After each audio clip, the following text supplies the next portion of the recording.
Tufan sir, shall we start? Yes, we'll start. Please start.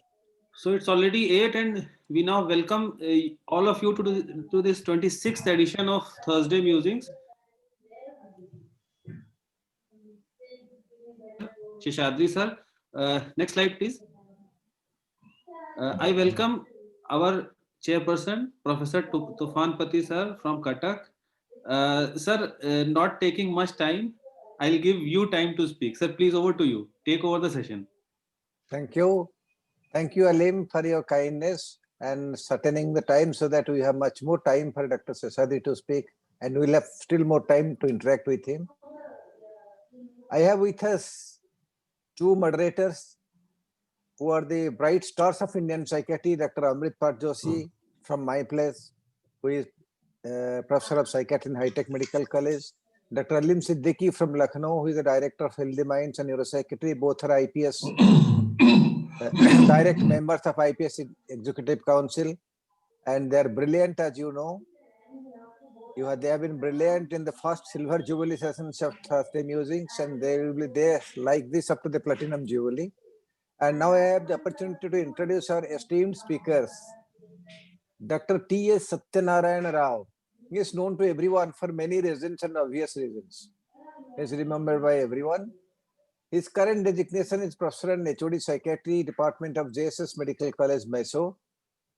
He had been the Honorary General Secretary of Indian Psychiatric Society now, editor of Journal of Psychosexual Health, formerly President of Indian Association of Geriatric Mental Health, former editor of Indian Journal of Psychiatry.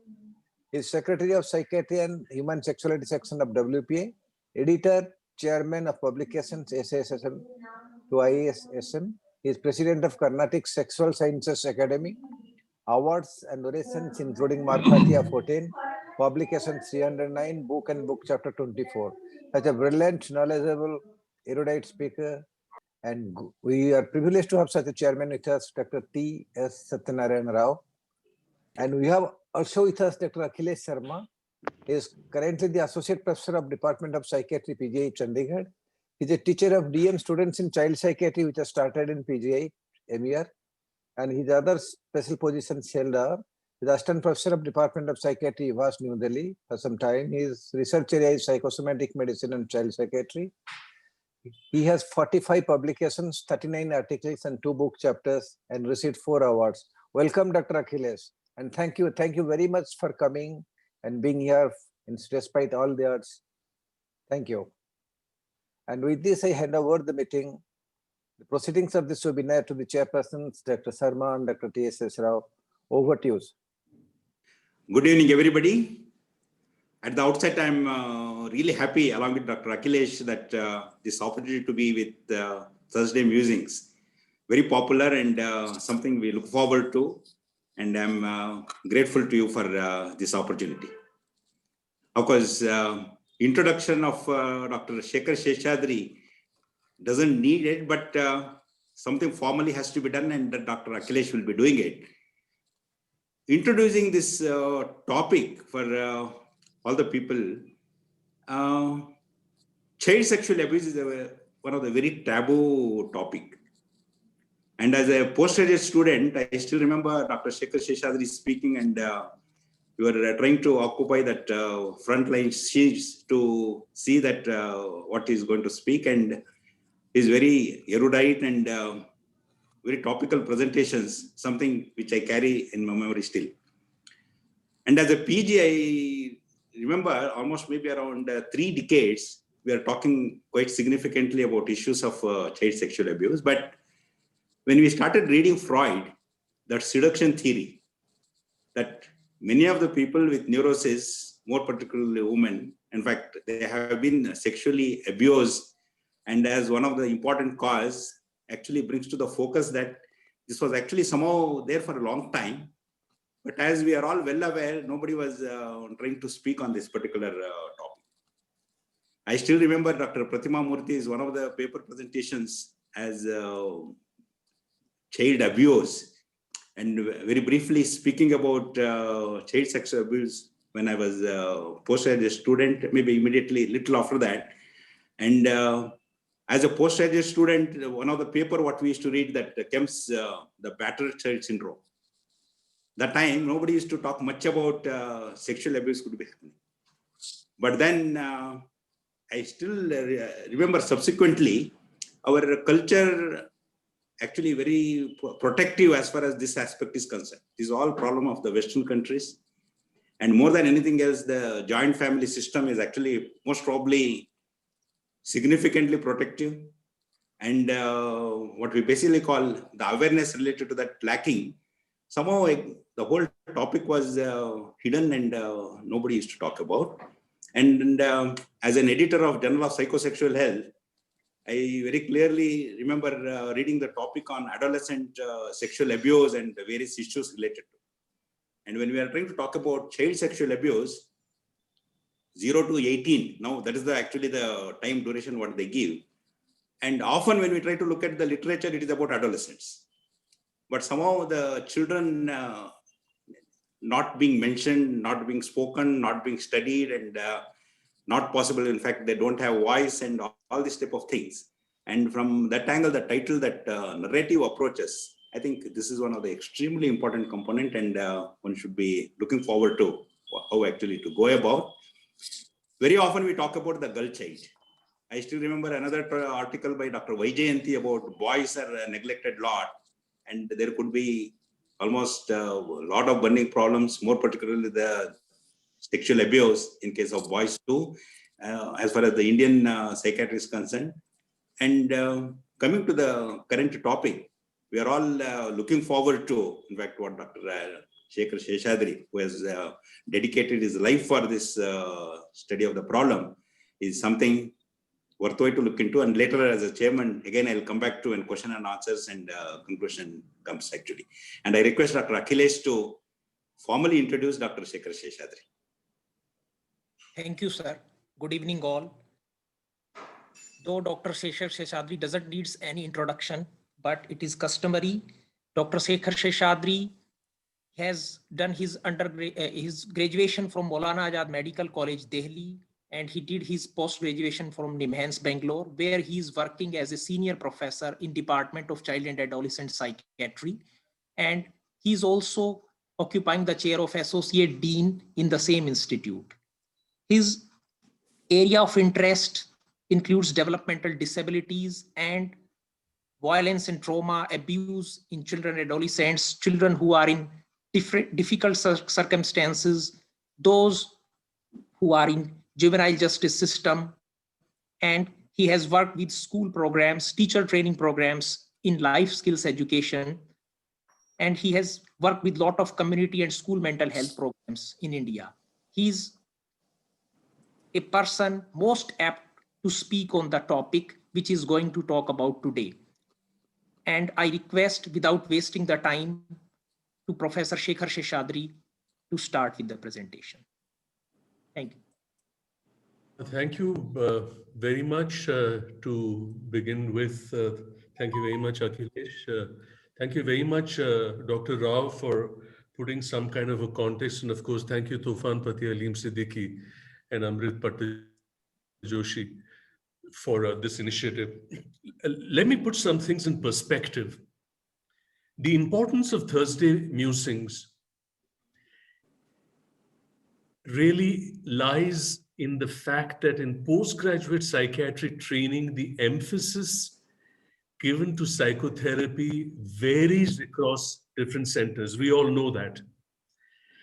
And therefore, for a state branch to actually table the importance of therapeutic processes and then spread it across the network of people in clinical practice to really embrace the idea to go beyond diagnosis and prescription, to look at psychological and dynamic processes, I think is a fantastic initiative, and my salutes to the IP.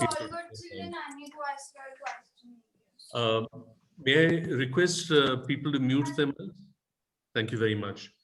The second point I wanted to make, taking over from what Dr. Rao said, see, when we speak of narrative therapy, the idea that comes to mind is immediately adult psychotherapy. The notion of narrative approaches to child psychotherapeutic interventions has not found much currency as far as our thinking is concerned. And this is what I wanted to present to you in terms of a very interesting presentation that I've tried to put together for the almost 263 people who've gathered here. I also wanted to say that a lot of the material that I'm going to speak about is put on a website, and some of the social media resources that I have put on chat for all of you to go into and spread the word of child mental health across the country. Having said that, let me quickly go to my slide share and talk to you about narrative approaches in child sexual abuse interventions as part of Thursday Musings. I have taken the liberty behind 21st January 2021 to put a little thing in Odia as well. I hope I've got it right. Amrit Pattajoshi and Tofan Pati can tell me later if I've got the Odisha part of Thursday Musings right there. Now, let me introduce you first to what David Finkelhorst says as part of the traumagenic dynamics. This is very, very critical because I'm embedding the whole premise of narrative approaches in child sexual abuse interventions in a basic principle which I call as internal processes or internalization or inner voice. And I want to explain what this means. David Finkelhorst said that there are 4 basic processes under traumagenic dynamics. These are traumatic, sexualization, the conditions in sexual abuse under which a child's sexuality is shaped in developmentally inappropriate and interpersonally dysfunctional ways, stigmatization, which is the negative messages about the self that are communicated to the child, betrayal, the child's immediate or delayed discovery that someone on whom they are virtually dependent has caused or wishes to cause them harm, and powerlessness, where the child's will, wishes, and sense of efficacy are repeatedly overruled and frustrated, and the child experiences the threat of injury or annihilation. Now, this is David Finkelhorst's traumagenic dynamic. But let's look at each of these in a little more detail, dividing them into processes, psychological impact, and the behavioral manifestations. This is exceedingly critical, my friends, because all of you would be surprised. Why is it that the same experience gives rise to later adolescent and adult outcomes on the one hand of sexual preoccupations and compulsive sexual behaviors, and on the other hand, avoidance or phobic reactions to sexual intimacy? Diametrically opposite behavioral outcomes to the same experience. And this happens if you look at the processes and the psychological impact. If a child is rewarded for sexual behaviors inappropriate to the developmental level, and the offender exchanges attention and affection for sex, there is increased salience of sexual issues and confusion on sexual matters, giving rise to this set of behaviors. On the other hand, if sexual activity is conditioned with negative emotions and memories, where the abuse is, let's say, coercive, traumatic in the form of injury, soft tissue injuries, bleeding injuries, hospitalizations, surgical interventions, and so on, you can see how there are negative associations to sexual activities and aversion to sexual intimacy, giving rise, therefore, to the whole dysfunction in adult relationship as well as in phobic avoidance. Part of this experience in early childhood is also to recognize that not all sexual abuse is necessarily traumatic in the form of hurt, because there is something known as the grooming process. And how, therefore, are the processes of traumatic sexualization internalized psychologically in these manners, thereby giving rise to the various ranges of behavioral manifestations that we see.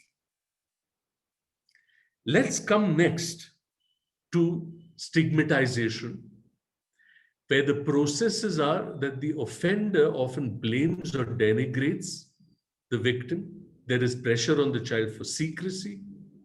There is an inferring of attitudes of shame, and the victim is stereotyped as damaged goods, giving rise, therefore, to the internal phenomena of guilt and shame on the one hand, or a sense of differentness from others, and therefore isolation on the one hand, to self-cutting and suicidal behavior, suicidality on the other. So you can again see how yet another dimension of the traumagenic dynamics of David Finkelhor, which is stigmatization, has so many processes. Each of these processes gives rise to a certain inner psychological experience, and how that psychological experience in turn gives rise to a whole set of behavioral manifestations. Let's come to betrayal, where there's a manipulation of trust and vulnerability on the one hand. There is a disregarding of the child's well-being, but there's also a lack of support and protection from extended family and parents, and how this gives rise to grief and depression and extreme dependency on the one hand, and mistrust and anger and hostility on the other. And therefore, the diametrically opposite behaviors of clinging vulnerability on the one hand, to isolation, to aggressive behavior and antisocial behaviors on the other. And finally, if you look at powerlessness, where there is an invasion of body territory against the child's wishes, an invasion that continues over time with the use of coercion and manipulation, and the child is unable to protect himself. Halt abuse, and there are repeated experiences of fear, and the child's tentative attempts at disclosure meet with failure because the child is unable to make others believe. Therefore, giving rise to anxiety and fear on the one hand, and a lower sense of efficacy, and a need to control and an identification with the aggressor on the other hand, and therefore the opposite manifestations of nightmares, phobias, and somatic complaints, dissociation, to aggressive behaviors and abusive behaviors in later adulthood. So these are David Finkelhor's traumagenic dynamics, and an expanded version of that, which again is not taught very often in postgraduate teaching. Having said that, just look at what an adult survivor says. It is very common for people to block out memories of extreme abuse only to have flashbacks later in life.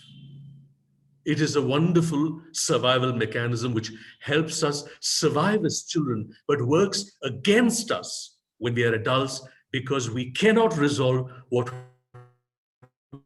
we do not know about. The abuse, I do remember, were treated as non-events by those in a position to help me. I never got the message that this behavior was something I could be enraged at. It was minimized, and many victims continue to minimize their abuse to their extreme detriment, often turning in on themselves, resulting in self-destructive behavior, including depression and, at worst, suicide. This, ladies and gentlemen, is what is called a narrative of an adult survivor. Let me then go and delve deeper into the issue of the inner voice and take one aspect of the extended narrative of child sexual abuse, which is death wish and suicidal intent. Let me introduce you to Firestone and speak a bit about suicidal individuals. Robert Firestone, who speaks about the concept of the inner voice or voice statements, says that if you look at levels of increasing suicidal ideation and thoughts that lead to low self-esteem or inwardness, these are called self-defeating thoughts. For example, self-deprecation thoughts of everyday life, such as you're incompetent, you're not attractive, you're going to make a fool of yourself. Sir, Yeah. so the slides are actually quite blurred. They are not coming on well. So I think you should stop. Was this also blurred? Yes, sir. It is coming blurred. People are also putting comments there. This is also partially blurred, but the next one was totally blurred. So can you stop share and share again? Surely. Yeah.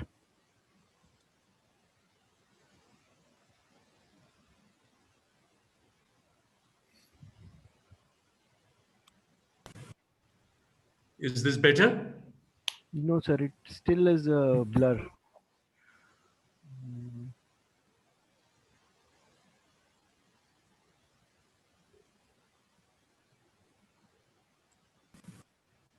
Let me start from the beginning.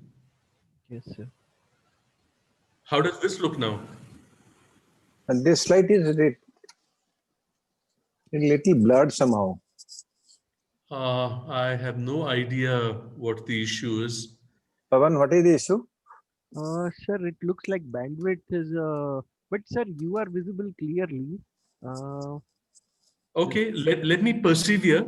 Yeah. I do think that it could be a bandwidth problem. Yeah. And let's see whether it picks up. And Yes. so what Firestone says is that the identification of the suicidal individual. How Pavan is your bandwidth? Uh, Can we share the slide from Pavan, sense if your bandwidth is okay, Pavan? yes, sir. My bandwidth is fine, or that can be done. If Okay. Then I will have to quickly email it to Pavan, which I can do so immediately.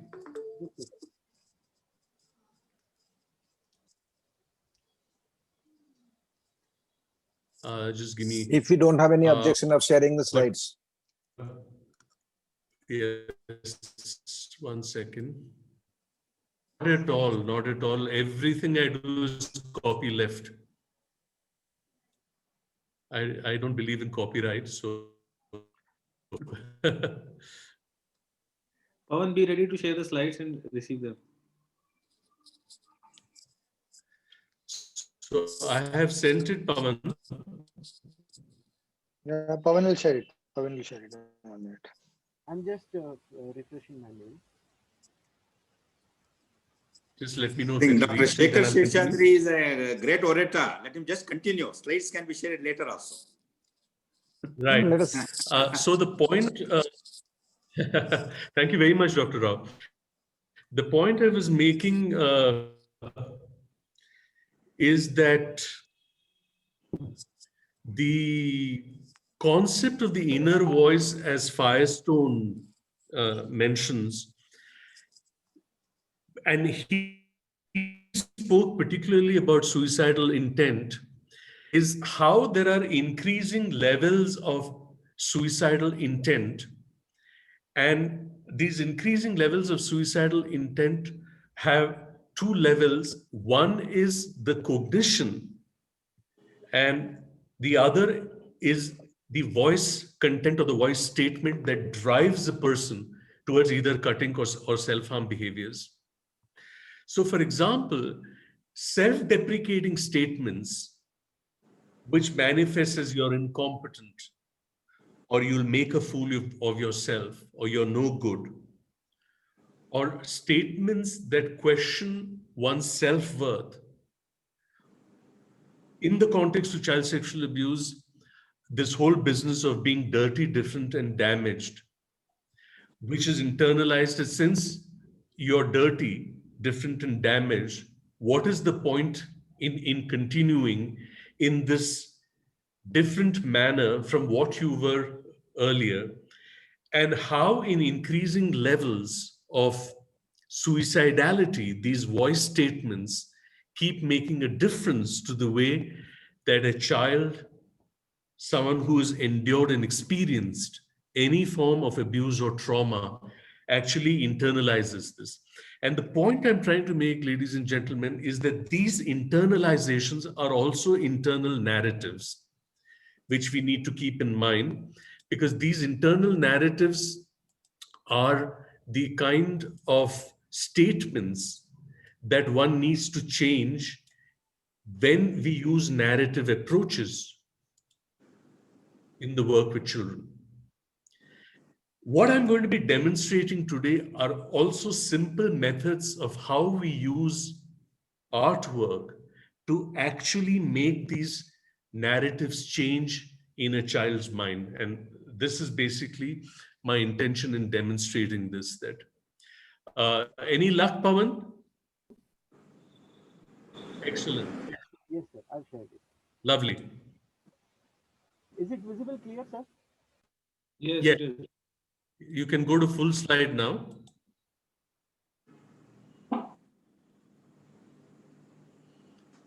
Yes, you can go to Yes, the sir. next one. Next one. Thank you very much. So this is what I meant by saying that, go to the previous one, Pawan, very quickly. Yes. So if you look at levels of increasing suicidal ideation and look at number one, self-deprecating thoughts of everyday life, which is you're incompetent, to number 5, which is self-content and vicious self-abusive thoughts, which is you idiot, you creep, you slut, you don't deserve anything, you're worthless. This is one level, which is thoughts that lead to low self-esteem and inward. The next is thoughts that support the cycle of addiction, which is a very common theme with adolescent and adult outcomes of child sexual abuse, which is thoughts urging the use of substances. It's okay to do drugs. You'll be more relaxed. Go ahead, have a drink. Or you weak-willed jerk, you're nothing but a drugged out drunken freak. Next, Pawan. 2, thoughts that lead to suicide, which is self-annihilating thoughts. If you look at number 7, those that contribute to a self of hopelessness, see how bad you made your family feel by what you have gone through. 2, if you look at number 9, injunctions to inflict self-harm at an action level. Why don't you just cut yourself if you can't tolerate it? 2, number 11, injunctions to carry out suicide plans. You've thought about this long enough. Your life is over because you've been damaged. Just get it over with. All these are internal narratives that one needs to change.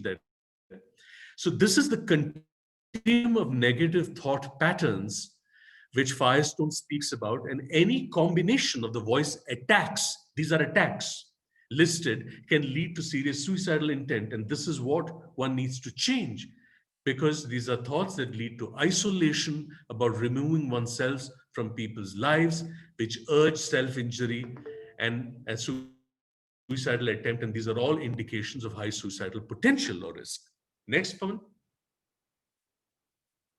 This brings me to the basis of developing therapeutic responses. And this is the most critical thing, the relationship between context, experience, inner voice, emotion, behavior. Pawan, can you play this video now? Ladies and gentlemen, just watch this video for the next 12 minutes.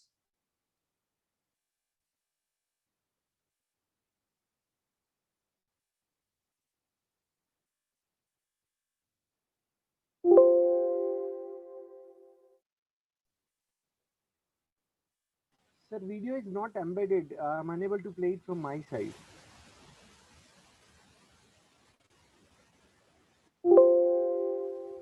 It is on your desktop. Hello, can you hear me, sir?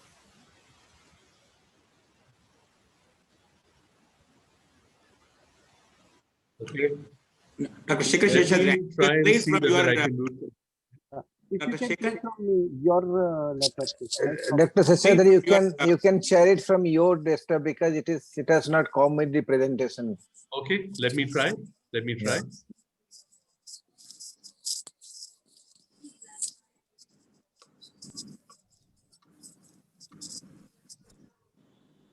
Business of young child and old child also.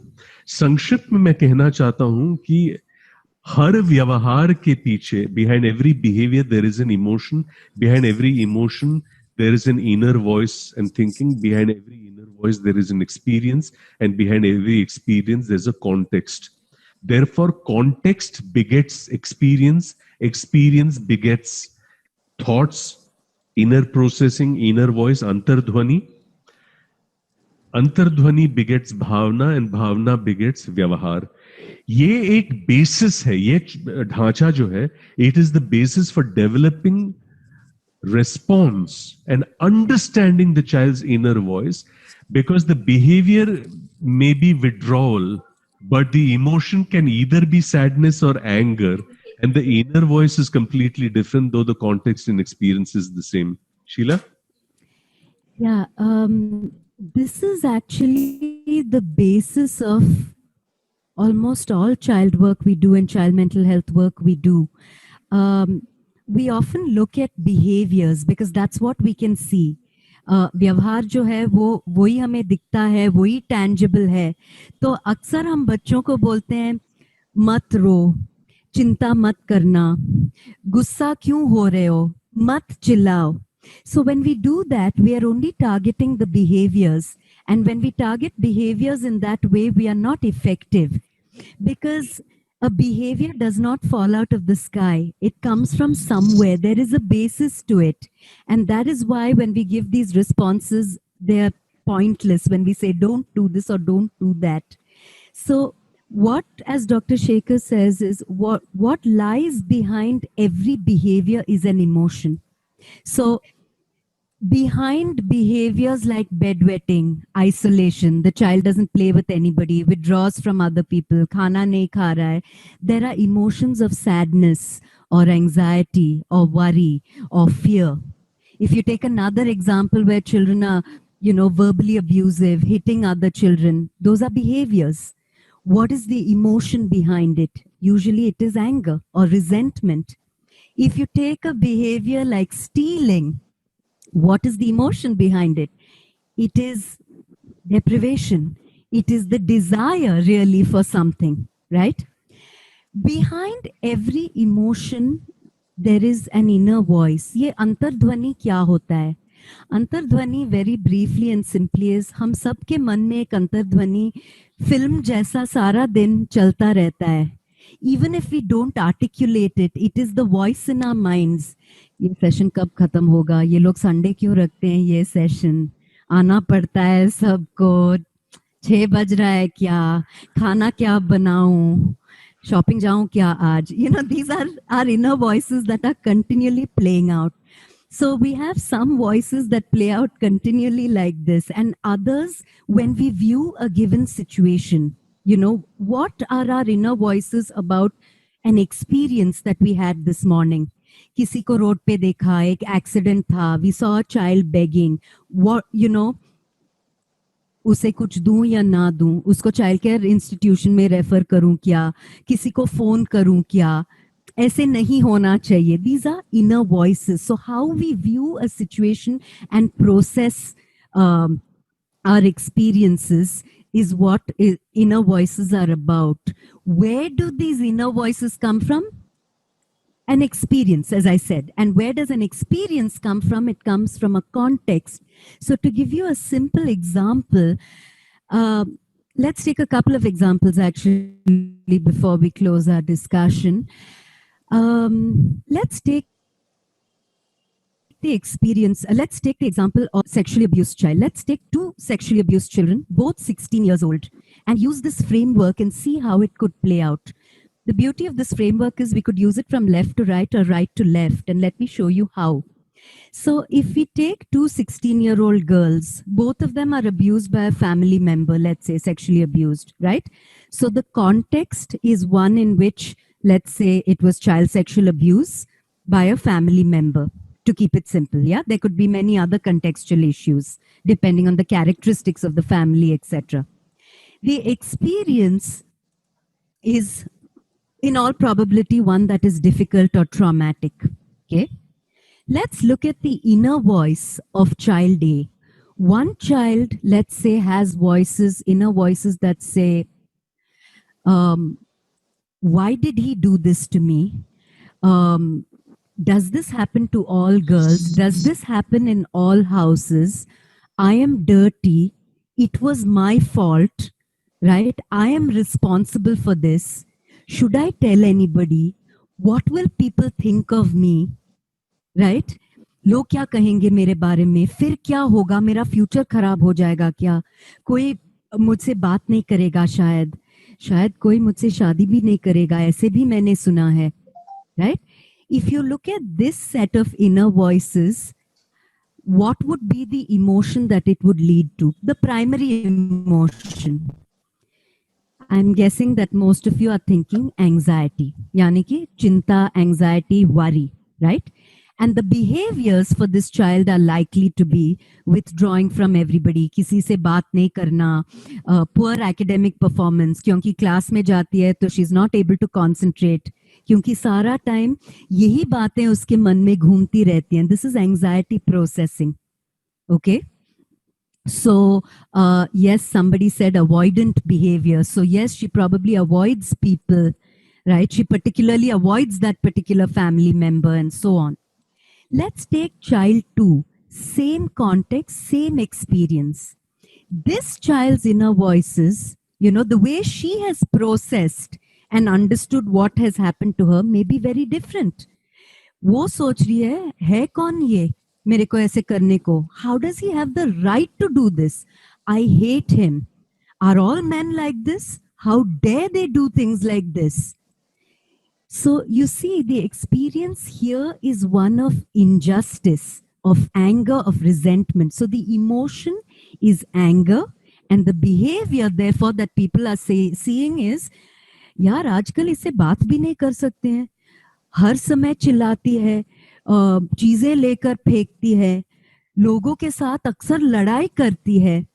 So you see, two children who have the same context and experience can therefore have completely different emotional and behavioral issues because of this very critical middle piece. And the question for us when we are assessing a child is, हम हमेशा कल्पना करते हैं कि इस बच्चे के मन में अंतर्ध्वनि क्या हो सकता है, उस व्यवहार या बिहेवियर के पीछे क्या इमोशन है, क्या भावनाएं हैं, और ये भावनाएं किस तरह के अंतर्ध्वनि से आ रहे हैं.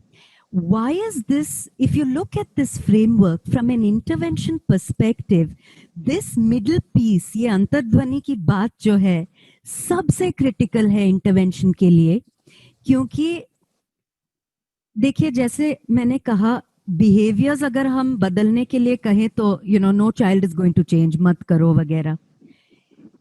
Similarly you can't change emotions by saying don't be sad. अरे चिंता मत करो, गुस्सा होना गलत है. How effective is that? But if you look on the left side, ये कॉन्टेक्स्ट और एक्सपीरियंस जो है, ये तो बीती हुई बातें हैं ना. जो हो गया वो सो हो गया. कुछ चेंजेस कर सकते हैं, but primarily the incident in such cases has taken place. So the space and the window for our intervention and the target of our intervention when we work with a child, assessment के लिए, समझने के लिए और intervention के लिए, is the inner voice.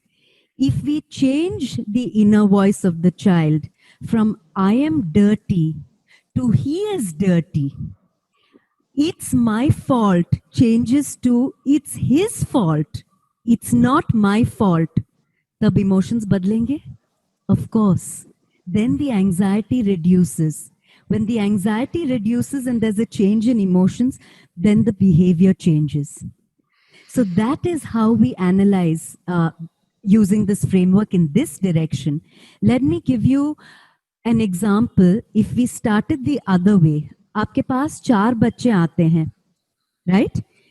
चारों बच्चों का anxiety है, right? All of them have anxiety issues. Their behaviors are all similar.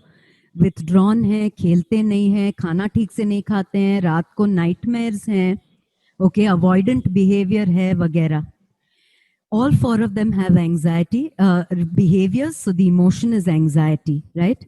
Let's look now at the left extreme. आपने और inquiry की और आपको पता चला कि एक बच्चे का anxiety का basis है learning disability.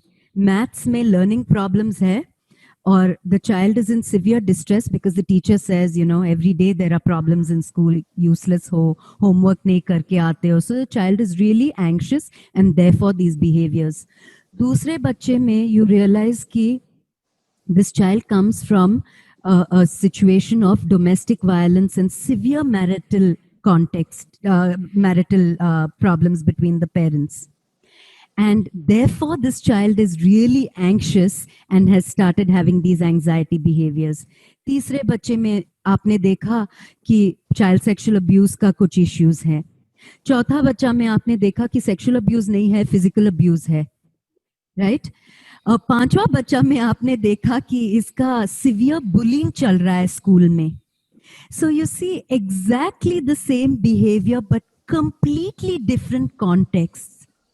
So you can, the beauty of this framework is exactly that. You can use it in either direction, and then you realize the implications it has for intervention.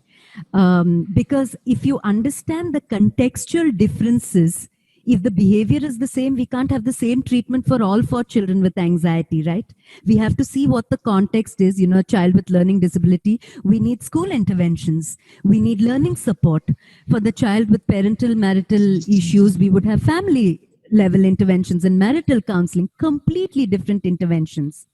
Similarly, the first example I gave you, the behaviors are entirely different and the context could be the same. So to end our part of the discussion today, ladies and gentlemen, context matters. Children's inner voices matter. And here is how we construct and analyze and, you know, at a basic level, understand, you know, when people ask us, why do children behave the way they do? The next time you hear that, aap kalpana kijiye, you may know the 2 ends of this framework, and you really need to, the skill of all of us as childcare workers lies in how we construct and imagine the inner voice and use a framework like this to really understand why this child is where he or she is. So if Business of young child and old child also. So this is basically the importance of the inner narrative. And I'm going to do to the last part of my presentation to really build on this thesis. And I will go to screen share again and quickly navigate the vicissitudes of technology. So, संक्षिप्त में मैं कहना चाहता हूं कि okay, let me see what is the best way that I can negotiate this.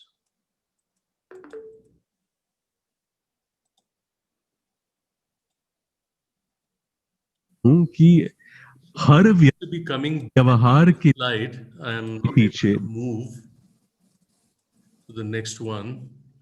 So in raw presentation, you can go to next slide and then you do screen share. You go to slide number 11 and then you do screen share. So it will skip the video. Okay. So I go to raw presentation. Where is that? So you must have it open in your, you want to go to slide number 11, na sir? Correct. Yeah. Actually, Sir, now Pawan- Pawan can take it because there's Pawan no. can take over, I think. Yeah. I'll share it from my side. Pawan, तुम कर लो 11 slides. Thank you, Slides Pawan. are Thank you. Technology ki jai ho. So, my gratitude to my colleague Sheila Ramaswamy, who's the technical and operational lead of Samvad, this project that we are implementing on child protection. Pawan, aage badhte raho. Right here. So this is exactly what I meant about internalization, that the experience of sexual abuse, depending on the developmental level, the temperament, attachment, gives an internalization or an internal view of the world as a result of the abuse, and based on the child characteristics and abuse status, gives rise to the child's behavior. So this is the thesis we presented. Next, Pawan.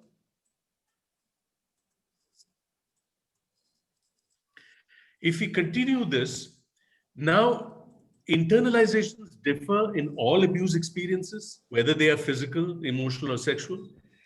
If it is sexual abuse by a close relative, and in extreme forms of sexual abuse. Next.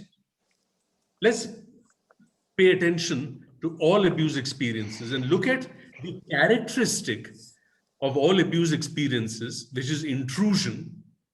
Chahe koi aapko mare, which is a physical intrusion, and the internalization is I am damaged, I am powerless, and the consequences, self-abuse, helplessness, aggressiveness. 2, threats.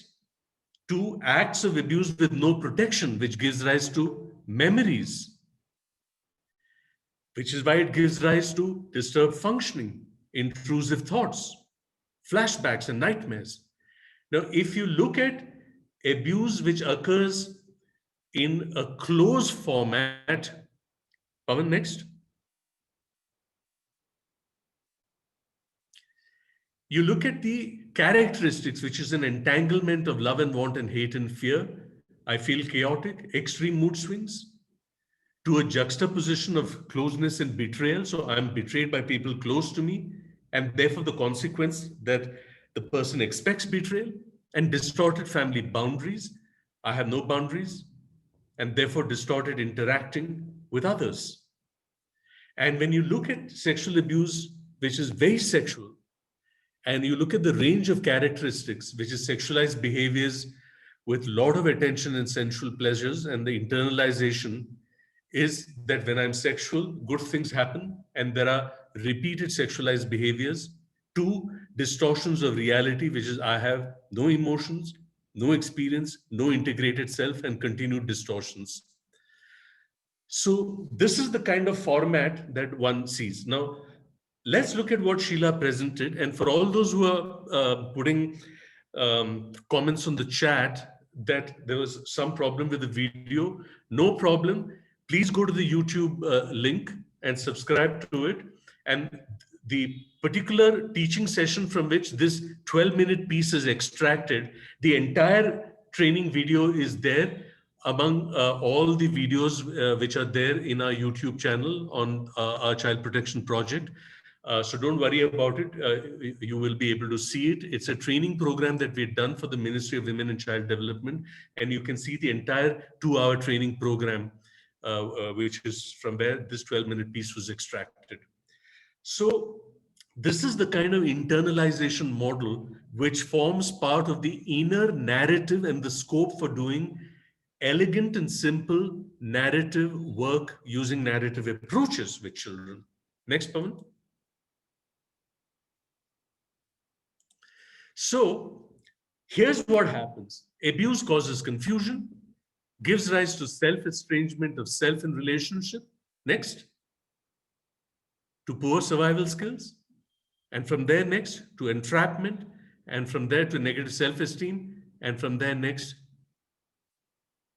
to further confusion. So this is the abuse cycle that takes place. Now, what is the inner voice? Pay attention to this. Confusion. The inner voice that is stuck at this stage can occur in 1 day, 1 week, or several years after abuse. And this is This stage shows how a child's internal narratives are structured. What is he doing to me? What is happening? I cannot understand this. Why is my body responding? Where can I be safe? How can I stop this? To self-estrangement, which is a lack of identity and decreased self-image and low self-esteem, causing fragmentation in the valuation of the self and inability to form positive relationship. What is the inner voice? I'm inadequate. I'm worthless. I'm dirty, odd, ugly, damaged, different. I don't deserve love. मैं हमेशा गलत हूं. Poor survival skills, जहां coping compromise हो जाता है. And what is the inner voice? मुझे अपने आप को छुपाना है. I must protect myself. Hypervigilance, dissociation. I cannot let others see who I really am. मैं हमेशा गलत हूं. To entrapment, बंदी हो जाना. I cannot change anything. I must keep this a secret. मैं responsible हूं. मैंने किसी को बताया नहीं. To negative self-image, which is the way we view ourselves and accept ourselves, and the inner voice at this stage is कि मैं बुरी हूं, मैं useless हूं. Now, to change from this abuse cycle to the exit cycle, here is the exit cycle. Next, Pawan. The abuse to the survivor cycle is you change confusion to clarity. You change self-estrangement to self-awareness. You change poor survival skills to good coping. You change entrapment to empowerment, and you change negative self-image to self-acceptance. Now, some examples of the narrative voices that the therapist will inculcate in the child are given here, but let's look at this in more detail. Next, Pawan. ये देखिए, clarity. What happened to me was abuse. He was responsible for this. It was not my fault. Self-awareness. I can make mistakes just like anyone else. I was not responsible for the abuse. Every time I make a mistake, it's not because of what happened to me then. I value myself. I'm a strong person. Good survivor skills. I can be myself to myself and others. I can make decisions. To empowerment. The abuse was not my fault. I did the best that I could at that time. I am remarkable for having survived. I have good qualities. I know myself. I'm strong. I like myself.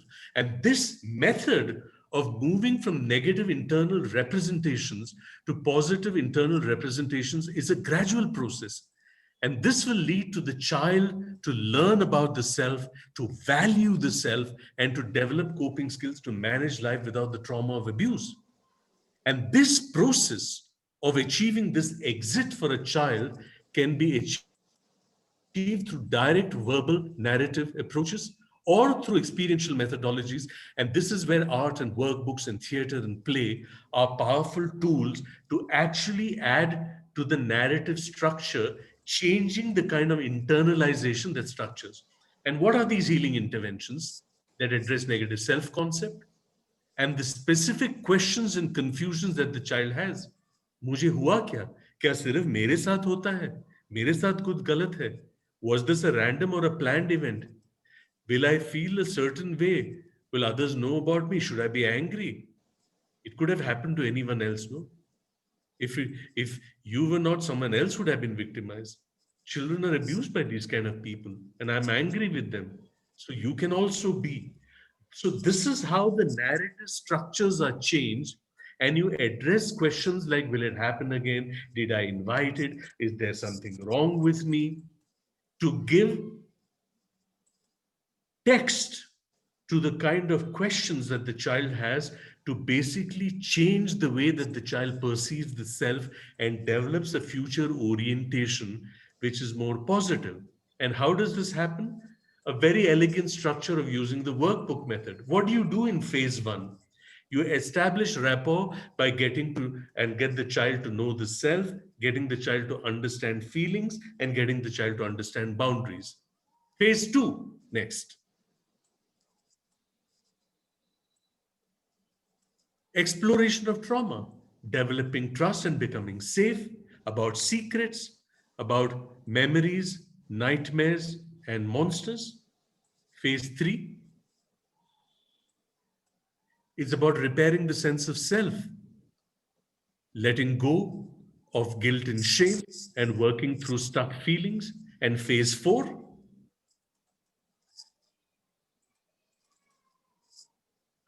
is future oriented, things that I have learned. Now, how is this done? Let's examine how this is done. Pawan, next. ये देखिए, let's try it out. The therapist engages the child to say, let's draw a picture of yourself.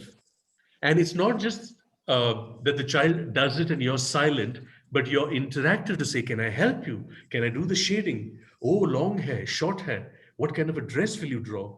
If you don't want to draw, you don't feel like I can do it for you if you tell me what are the kind of stuff that you want to draw. Now, if you remember, I had said intent, content, methodology, and processing.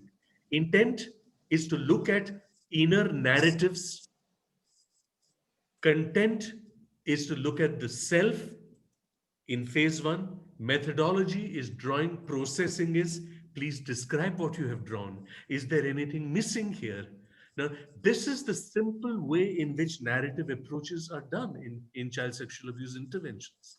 Next, we say, draw a happy face, a sad face, a scared face. Can you stick to the previous one, Pawan? Thank you very much. And we make these faces and then we process it by saying, I wonder why people are sad sometimes. I myself get scared when I have to go to exams. Let's complete sentences like I feel happy when, I feel sad when, I feel scared when. In the third part or a third session, as it were, draw a picture of yourself and color your personal space.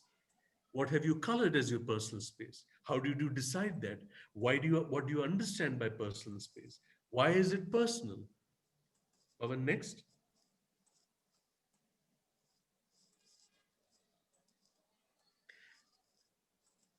Draw your safe spaces. You can take a piece of paper which is divided into 4 spaces: the home, the neighborhood, the school, the city. Where do you find yourself safe? How is it safe there? What is safe there? What do you mean by safe spaces? So you can see how you're engaging the child in the child's narratives and the child's narratives of his or her ecology and the child's narratives of his or her internalizations and his or her feelings, going on to who can you share things with, even secrets. Let's do a list of that. Let's write the list of people. Is it easy to tell? Do you feel better when you're sharing? Let's draw a cartoon heroine who can help you. And a cartoon character, my friends, is a metaphor of heroism that is within each of us, including the children that you work with. And heroism within you will help you reduce bad memories.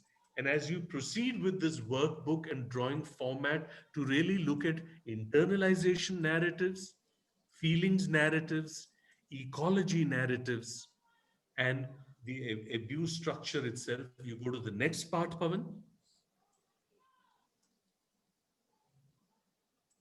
which is complete these sentences. It was not my fault because I was not to blame because I could help myself this way. Help the child write a letter to the abuser and family. That's also a narrative. The abuser may not be there. The abuser may be an unknown person, a stranger, but you're still allowing the child to articulate feelings of anger that did not have a vent or a context for ventilation. And then draw a picture of yourself now. How have you changed? What are the things that you have learned? How have the internal thoughts that you have had earlier, how have they changed? And finally, Pawan, next, is to do identity exercises. And this is what the child needs to understand, that who I am is not equal to what happened to me. And what happened to me is only part of who I am. So let's look at who I am, what I am. And we ask the child to list, to draw the relationships that the child has as a son, a daughter, a nephew, a friend. the child's talents, interests. The child is a singer, the child can draw well, a good dancer, and what the child is good at. And these are the narrative processes through which there is reclamation of selfhood, reclamation of affirmative personhood, and healing from the trauma of child sexual abuses. Pawan, you can stop slide share. So this, ladies and gentlemen, is the framework for narrative approaches to child sexual abuse interventions. The special focus on internalization and inner voice as a concept of the inner narrative, and how that is so critical in understanding the relationship between manifest behaviors and consequences and the nature of abuse, and how, therefore, addressing this through elegant and simple means of the nature that I have demonstrated really forms the foundation of child sexual abuse interventions using narrative approaches. With that, I end the substance of my presentation. We have half an hour left. I see that a lot of stuff is coming in. A lot of this, like I said, is present in the materials that we have constantly been putting on chat. I noticed Amrit, Tofan Dada, and Alim, Janab Alim, that we have 350 live online, which is fantastic. I'm delighted to have shared these thoughts on behalf of my team itself. And I hand it over to you to basically moderate the next half an hour. Thank you, sir. Thank you, sir. Actually, let me come out of the trance that you have put us in. So, 1 minute लगेगा आपने जो कर दिया उसको बाहर आने में. So thank you so much. Really absorbing. I was glued to the screen, and I think all of us learned many things. So I would invite the questions to be put in the chat box. Whatever questions you want to ask to sir, please put in the chat box. Sir, I think the phases that you said, that inner voice, I think that seems to be the most critical thing to act upon. The context, experience, inner voice, emotion, and behavior. Is it so? Yes. It is the most subtle thing, or you can say the most fine tuning is to be done there only. Absolutely, absolutely right. And this is the part that my colleague Sheila was also making, and I do notice that Tala Shamim has said, ma'am, your part was kind of missed due to poor connection, but you explained it beautifully. And this is a construct that we have worked on. So you're absolutely right. And in fact, this is the point that even Saloni Dang makes, Janab Alim, that in an attempt to change the inner voice to free the child of anxiety, could there also be a scenario where this could lead to the emergence of intense anger, changing the inner voice from "it's not my fault" to "it's his fault" to one who was assaulted? And how do we keep ourselves aware that that does not happen? And Saloni, I want to address this because this is a very critical issue, and I'll tell you why. I have worked with a lot of groups who engage in what is called as pastoral counseling. These are from various religious denominations. And a lot of people believe that forgiveness is quite a critical component in child sexual abuse healing. And I do not subscribe to that school of thought. You cannot harangue a child into forgiving the perpetrator. Correct. That's an absolutely wrong thing to do unless the child wants to do it. So I do not believe that forgiveness, and the child has every right to be angry. So there's a difference between anger and rage. And therefore, what does therapy mean? Therapy means providing a safe space for that anger to be ventilated. So should a child be allowed to actually suffer from the anxiety and the self-blame and the shame, or can it transform and proceed to anger and allow that to be resolved? And if the child then decides that I will forgive, that's a different issue that I need to get on with my life.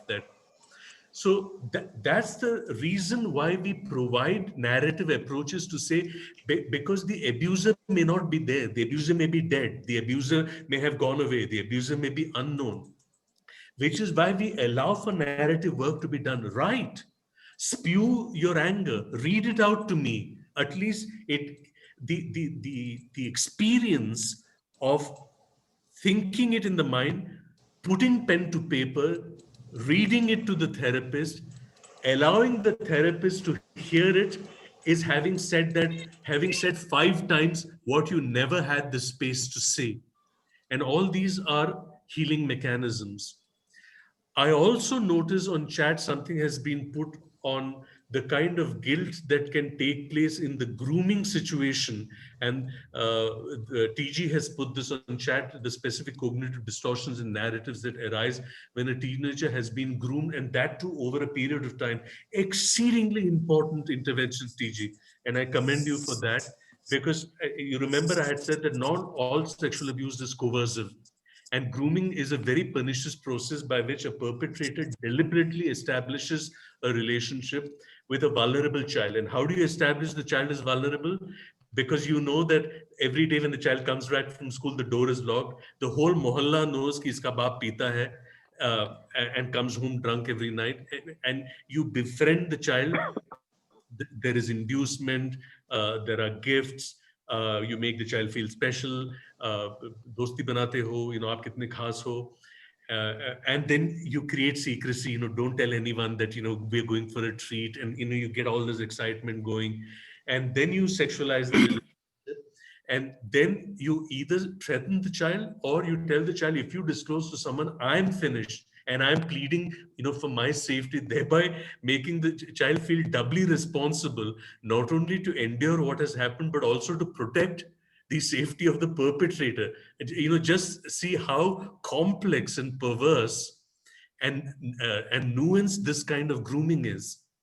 And many people realize this much later of how you've been suckered, and the kind of distortions that take place is basically one of confusion. And this is precisely when I went through the abuse cycle. It first causes confusion because you don't know how to respond, particularly when the sexualization takes place. And it's very difficult sometimes. And it occurs to you much later that, 2 years down the line, 5 years down the line, 10 years down the line, that the whole thing was a manipulation. And it's then that the anger comes in, and then one needs to do adult work.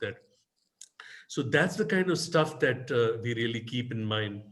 Again, I want to represent not just to IPS Odisha, but to Alim and Amrit and Tufan Pati also, that I am again willing, like I did for the life skills session, for the entire chat to be saved and sent to me. And Yes, I'm yes. quite willing for my team to do a content analysis of that and come back for We another. were waiting for you to come back. Definitely, sir. That we will do. I shall send you all the chats. As we had done last time, it will be more helpful. Dr. TSS sir is one. Sir. Yeah, okay. I think while Alim is waiting for the other questions to come, I just want to know what is the earliest age these interventions were attempted, and if you have followed them up for a certain length of time. See, we all understand some of these things are etched so strongly in memory, or maybe even anatomically speaking. What is the real change with this or without this? Any such attempt has been made? What a thoughtful question, Dr. Rao. Art-based work, and I must tell you that the youngest child in whom we have, shall I say, successfully used the workbook was 4 years old. And the abuse, and this was an intelligent child so play work and paper pencil tasks can be used in preschoolers and we've written about child sexual abuse dynamics in preschoolers which is a particularly challenging area but Of course, when it comes to 3 and 2, very difficult, because language skills, narrative skills are themselves not developed. Just as we often say, even in evidence gathering under POCSO, the minimum age of a child has to be 3 years old for meaningful evidence gathering, because child doesn't have narrative abilities, and we need to rely really on medical evidence that. But 4 and definitely 5 and 6, there is some narrative capacity that children have, and we have successfully used it for 5, 6 years old. There is an interesting question that actually is related to the issue that Dr. Rao has raised, which Sudeep Som has put about the approach to handle an adolescent or a young adult who's had history of CSA in childhood, and can we use the same approach? Interestingly, this workbook that I'm talking about, from which I've derived this, is a SAGE publication. SAGE has a series called the Interpersonal Violence Series. And the internalization that I had presented, which is the all abuse with close relatives and very sexual abuse, is from a book called Hearing the Internal Trauma by Sandra Wieland, part of this series. The workbook has 2 components. There's a workbook for children and there's a workbook for adolescents. It's a twin package. There's a workbook and there's the text. So there are 4 of them, 2 workbooks and 2 texts by Cheryl Karp and Tracy Butler, part of the Interpersonal Violence series of SAGE publication. So Sudeep, this can be used for adolescents. There is also something known as the Courage to Heal workbook, which can be used for adults. That's also available. It's a very powerful workbook that we use very effectively. And this is related to the kind of lifespan issue that Dr. Rao has actually introduced for the consideration of this August audience. And of course, Navneeta, thank you very much for your compliments to say this. I have one more case. See, this girl is somewhere around 10, 11 years, and from the school, her uncle used to take permission from the school, and it was actually a case of sexual abuse, which was very well documented. This particular girl, there are little sexualization related symptomatology there, but she's absolutely comfortable. She says, he used to call me, I used to go there, and what are precisely activities? In fact, she is very easy in narrating it also. Mother is little worried and anxious. See, now if a child knows all these things, and how actually you deal with this case of child? In fact, there are a few behaviors which are little sexualized, it looks like. In fact, she has been found to be interested more in the boys, and many other such comments and all people also have made. Yeah. There are 2 aspects to the issue that Dr. Rao has raised in terms of intervention. And let me present these extremes. When I had first started my work on child sexual abuse, and I had done an interactive workshop cum survey methodology with young adults, and we had taken narratives. There was a particular narrative which is still fresh in my mind. This was a narrative of a 20-year-old who says, I recognize what happened to me at age 14 as abuse. I feel very strongly about abuse. I think the guy who did it, which was a relative, is a creep. I will never speak to him again. But perverse as it may sound, I have converted it into something positive. Why should I agonize about something when I was manipulated? Yes, it was my first sexual experience. I realized, and it was not coercive, it was manipulated. And she recognized it at age 20, but she says, I will not agonize about it. Why should I? That, which is one way of healing. To say, why should I take this shame and the blame onto myself? And so the whole shame and blame issue is a very gendered construct. And that's another narrative that we need to keep in mind. So this is one part of it. The second part is when children are sexualized and they get into a pattern of behavior, one then uses the methodology that I had introduced in the life skills method, where we have this window approach, Dr. Rao, and we speak about relationships, about health, about safety, about boundaries, about privacy, about consent, and then allow this particular child who may have been sexualized to understand then in which context do sexual behaviors become happy, healthy, safe, and responsible. So, what do relationships mean? And particularly with older children or adolescents, do we believe in the legitimacy of sexuality in the context of a socially sanctioned relationship, VIZ marriage? Do we believe in the legitimacy of sexuality in a committed, long-term, loving relationship, not necessarily married? Do we believe in the legitimacy of sexuality in a relationship which is committed?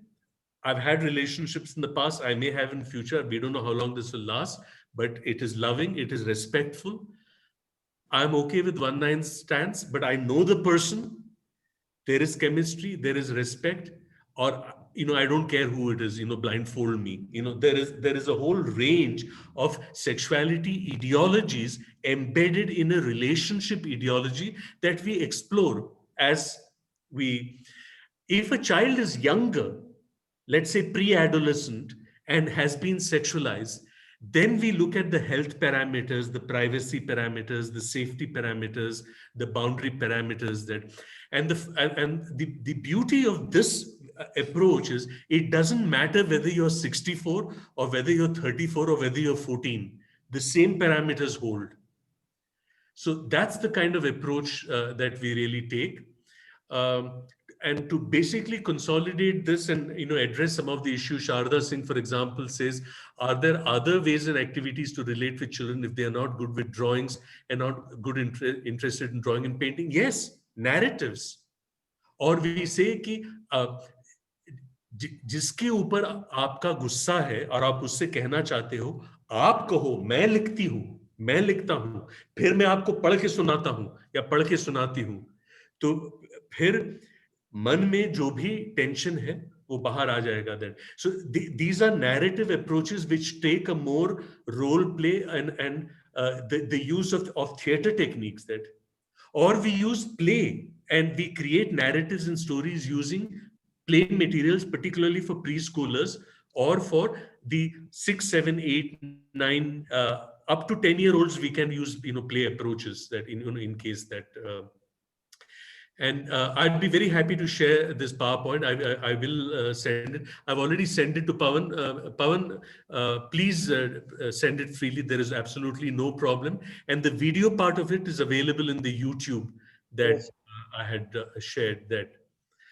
Arushi Gandhi, of course, asks, can narrative therapy be used for other childhood disorders as well, such as ODD, conduct disorders? Absolutely. And in fact, if you go to our website, which we have also given in the chat, www.nimhanschildproject.in, you'll find a lot of stories that we have given for children with externalizing disorders to get them to be more reflective and give responses ki aise situation mein aap kya karoge, and to really build stories which look at empathy building and pro-social behaviors in our training sections and in our intervention sections that which is there that. And of course, Sabah Saifi says, if a child can't identify what is his or her inner voice, so what do we do? No, the child does not identify it.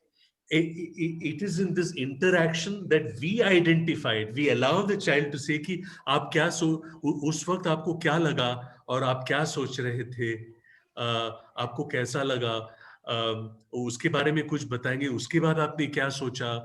That's the way we identify. So inner voices are identified through interactive processes, and the whole narrative approach and indeed narrative therapy is embedded in the fact that the therapist is a protagonist in the emerging story of the client. And I immerse myself and I insert myself in that emerging narrative, and particularly with children, using what we call as empathy and the therapeutic uses of wonder. Ki, अच्छा, फिर क्या हुआ? और फिर आपने क्या सोचा? और आपके मन में और क्या ख्याल थे? अच्छा, उसके बारे में और थोड़ा बताएंगे, so empathy and the therapeutic uses of wonder are exceedingly powerful. So yes, Shilpa Telgote, we can use this model in targeting child behaviors in other contexts also. And there are a lot of work going on in narrative therapy and training that is going on. I know that my good friend Jayaranjan Ram in the medical in Kolkata is doing a lot of work in training in collaboration with this pediatrician, the developmental pediatrician in Mumbai from Umeed, Vibha Krishnamurthy. They are doing a lot of simple training in narrative work. We would also be able to do this. Yes, Vigneshwaran, it is a therapy that can be used for adult survivor as well. Of course, there are some things on chat which is about guidelines regarding mandatory reporting on CSA and all that. All that is part of a POCSO thing, but please do read some of the stuff in our website on mandatory reporting. We've got that. And messages coming galore, Amrit and Alim, Janab Alim, that, and like I said, I'd be happy if you could send it to me and, Yeah, sure. That Yes, sir, we'll send, sir. Sir, We'll have another. we would be. Can we use narrative therapy to win an election? The approach from narratives. If you are able to change the narratives,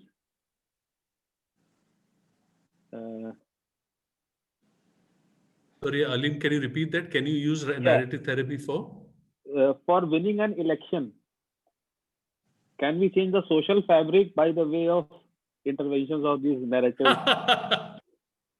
That is, you delete the word winning. For canvassing in the election, people resort to the, some set of Because I think modified everything narratives. that is being sold, some sort of narrative is spun around an axis.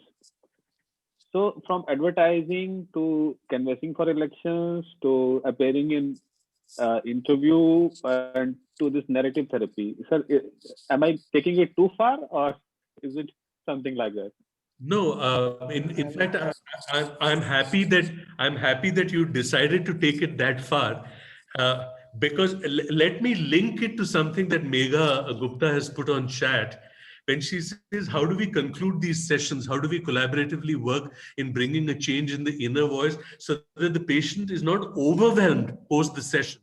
And what approach can we take when the patient is at risk of being overwhelmed and dissociating, taking it that far, Janab Alim, that, Megha, one of the things is, and this is the importance of the therapist's voice also in the narrative work in the session. So the child is not overwhelmed when the child says, I felt that this happened this happened to me. And, he said that it happened to me because I invited it, to say, no, that's a manipulation. And, actually, if it hadn't been you, others would have been targeted. These are people who target children. So the child feels, oh, so it is not something entirely wrong only with me. So in every session, one takes the effort in closure also to add narratives which brings to the child's consciousness and cognizance some things which is what I mentioned as part of the exit cycle. And that's how you prevent the child from being overwhelmed and the risk of dissociation. So I'm very happy, Megha Gupta, that you brought up that issue. And it's a very important issue to keep in mind in every session, that you always bring a kind of closure. So there's an interesting question. What is the source of origin of the child's inner voice? Things that the child has heard other people say, the child's basic intelligence and processing, things that you see and read on television, things that your friends tell you. But ultimately, as Sheila pointed out in the video, हम लोग सबके साथ होता है ना. You take an average experience. हम लोग सुबह निकलते हैं घर से और ट्रैफिक लाइट में खड़े हैं कोई भिखारी आके भिक्षा मांग रहा है और आपके मन में कुछ सोच है, where does that सोच come from? It comes from past experience. It comes from what someone has told you कि मत देना. It comes from your own notion of suffering, and someone helped you, so your past experience is both good and positive. Or a very interesting piece that you read about poverty and about the situation of vulnerable people. It's about a TV program that you saw on begging on the streets. So these are all sources of but there is also the individual agency that of the experiencing individual. Though partly for a child it comes from all these sources, every human being, including every child, is making sense of the working model that a child has all these sources, but we still try to make sense of it through our own working and through the agency of our own conscious thinking mind. So there is that as well. So should we say that it is wait. Suppose there is a deaf and dumb child again corollary to this question. Not heard anything, not experienced anything, and the first time a child sexual abuse is occurring. Nobody has told him or her anything.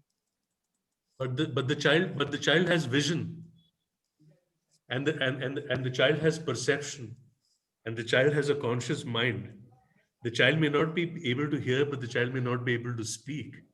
But the child can and that's where drawing comes in, and that's where body work comes in. That's where toys come in, and that's where demonstration comes in. That's where theater comes in. So the inner voice is the difference between an internalization which occurs, Amrit, and it's a very interesting point you brought out, is the inner voice always internalized in language. You remember I said, not all child sexual abuse is internalized as language. It's internalized as sensations, as images.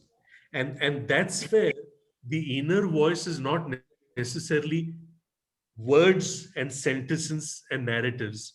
So a narrative is not necessarily a sentence. A narrative is an image as well.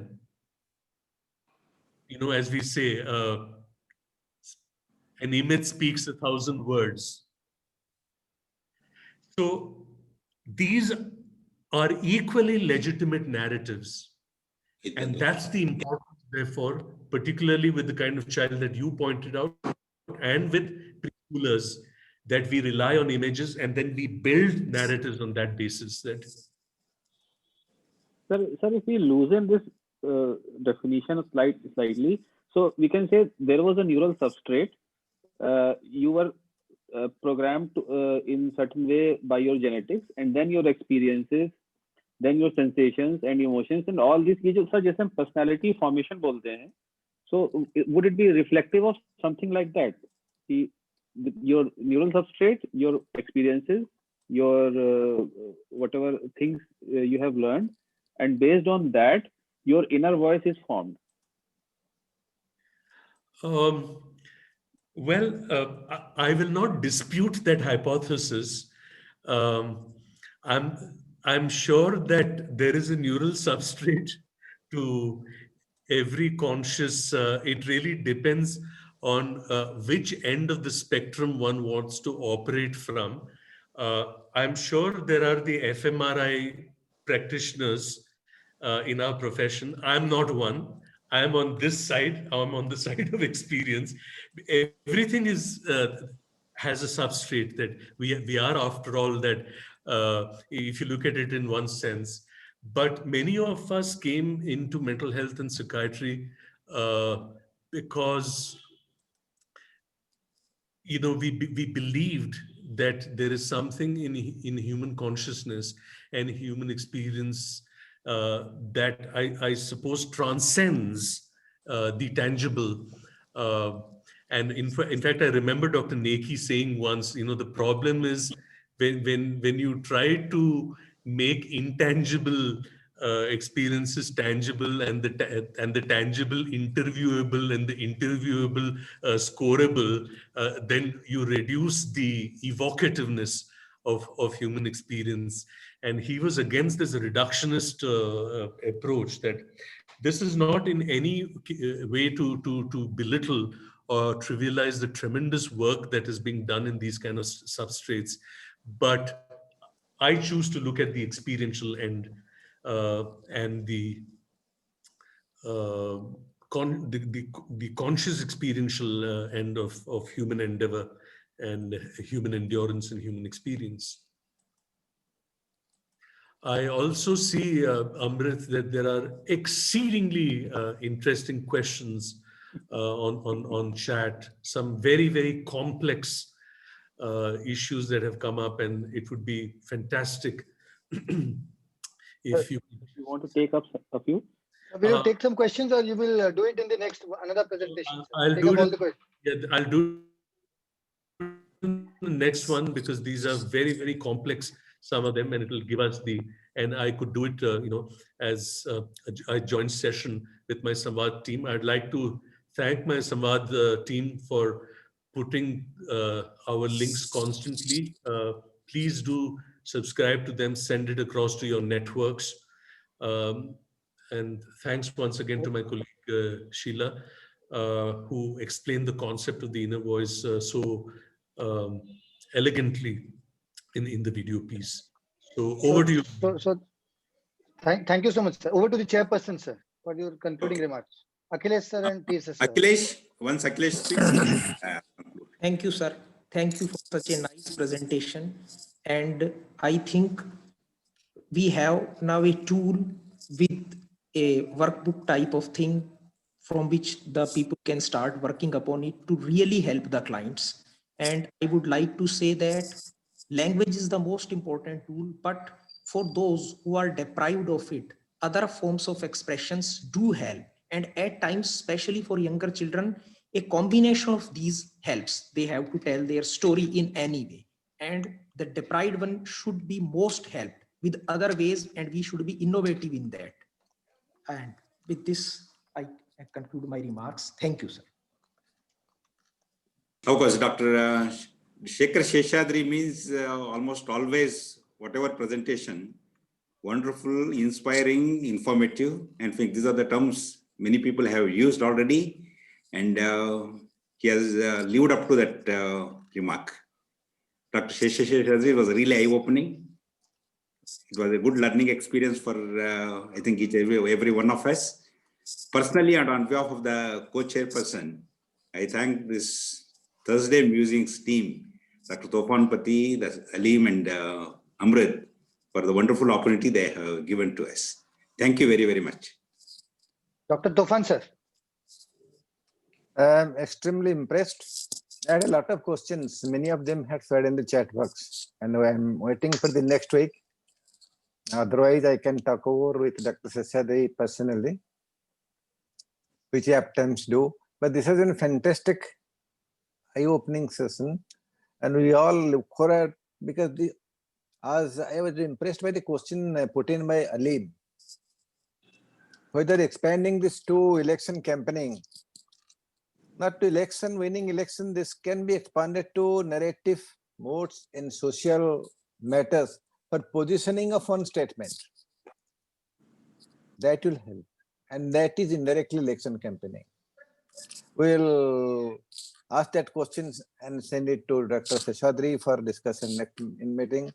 All thanks, Dr. Seshadri, and I'm really thankful to Dr. Sharma for coming.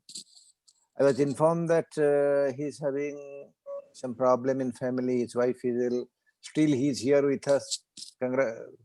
I am thankful, personally thankful to Dr. Akhilesh Sharma and Dr. T.S.S. Rai, my good friend. He has to be here. He was there. Usko aana hi tha. Thank you, sir. And thanks, everybody. Thank you. Good night. Sweet dreams. I think sexual abuse will forget. And Sir, 1 minute. 1 minute. No, sir. Sir, one formal thank you from the IPS OSB. Sir, on behalf of the IPS Odisha State Branch. First of all, I would like to thank Dr. Shekhar Seshadri. He's such a nice man, such a humble man. You know, this topic he just invented this topic and then he told, yes, Amrit, I'm going to speak. Whatever you want, whenever you want, I'm always there. So he's our go-to man. He's like the Chatesar Pujara for us in Thursday musings. You need him, he'll be there, blocking all balls and allowing us to hit. Thank you so much, sir, for making things simpler. And then we'll have, we'll take all the questions, a lot of questions. We'll take it to the next session. Thank you so much. Thank you, Akhilesh, sir, for coming all the way from Chandigarh, joining us from the cold weather of Chandigarh in spite of some family issues. Thank you, sir. TSS, sir, always the charming man, handsome, smiling. Thank you, sir. Thank you. So we'll have a lot of talk on sexual issues. Then we'll have you as a speaker, sir. Abhi garam nahi hai मामला, Most ठंड welcome. चल रहा है, sir. Thank you to Dr. Tufan, Dr. Alim, Sazia, Sharda, and Rucha. Thank you, IPS Odisha State Bank, for giving us a free hand to bat the way we want to. How many balls we take, how many sixes we hit. Yesterday Torrent. night we have made a abbreviation for Rucha, Sadia, and Sharda. That is RSS. Aliman That's Alim was asking the narrative. Aliman Thank you, Pawan. Thank you, Pawan, for always being with us. Good night. Thank you so much. Catch you again next week. We have Dr. Ajit Bidde, Thank you. Colgate man, will be speaking. It will be a new, interesting topic. Good night. Thank you so much. Good night, Good sir. night. Thank you. Thank you, Amrit. Thank you so much. Thank you. Thank you, Shekhar, sir. Night, Pavan. Yes, sir. I'll close the meeting from my end, sir. From our end, it won't be